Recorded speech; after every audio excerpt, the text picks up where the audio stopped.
What's up, YouTube? Southern Comic Geek coming to you for a review video.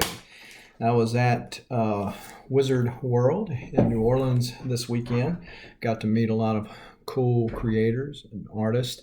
Jim Steranko, be sure to check out my video about that.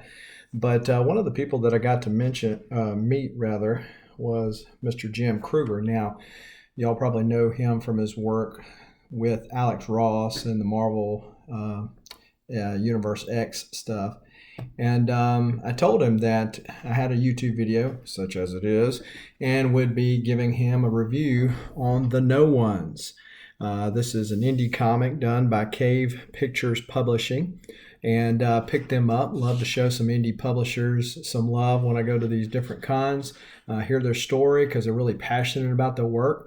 Unlike some other writers that are using characters that were created a long time ago by somebody else and having to fill in and work with the history as they got, the indie writers have to build a story, and so sometimes it's really good. And I think that bears witness out across the industry as indie publishers continue to build steam, like Boom Studios, or I wouldn't really consider Image an indie publisher these days because it's probably one of the big three, but stuff like that.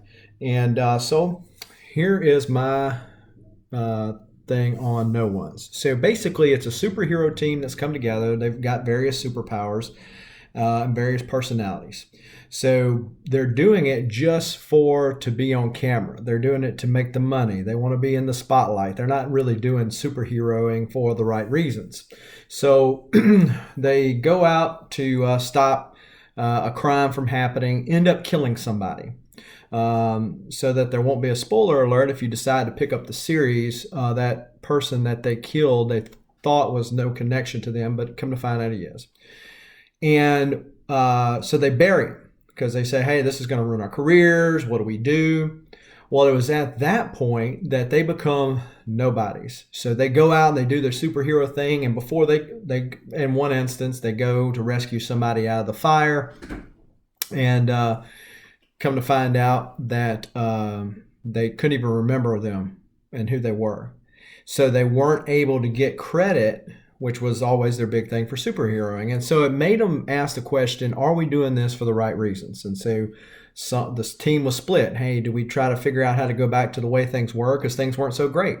They were putting on these picture book faces. Two of the characters are married, but their marriage is falling apart. So they're kind of, but they're faking it for the cameras. One guy smokes, but he don't want to do that in front of the camera. So it's all fake, just so that they can get rich off all this. And so half the team wants to, hey, this is our chance to make things right. We don't have to worry about what other people think. And the other half's like, look, I just want things to go back to the way they are.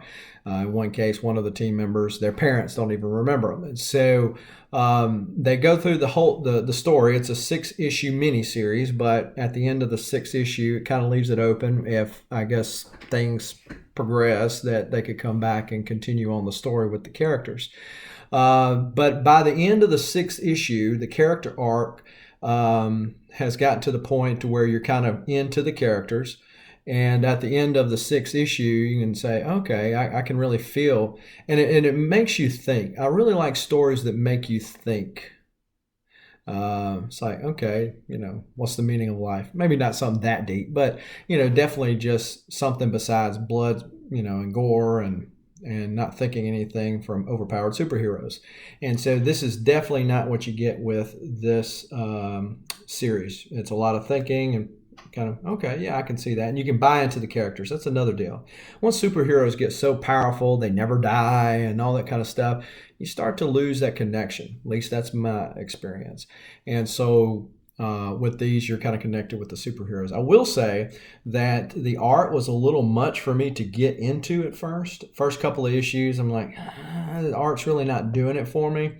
But it kind of grew on me by the end of the miniseries. And so it's kind of like a Bill Sienkiewicz type artwork. Let's see if I can open up a couple of pages here, and you can kind of see what I'm talking about. And And there's a couple of nods in here to buying superhero figures, action figures, and those type of things, which I thought was really cool because that goes on in real life. The character development and the back origin stories of all the characters go throughout the issue. And so I think it was really well laid out. So on a scale of 1 to 10, I'd give it a 9.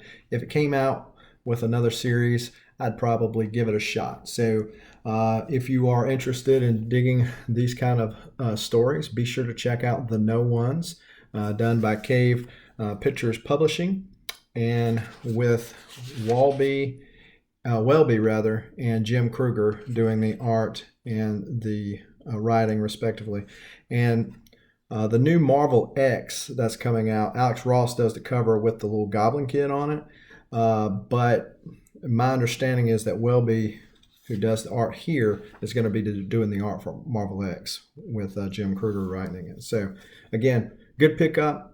Probably going to have to check them out online. Probably not something at your local comic shop. If your shops are like mine, they don't delve into a lot of that stuff. But again, thanks for watching. Leave the comments down below. Be sure to like this video and subscribe to the video. Thanks again, and until next time, keep collecting and keep reading.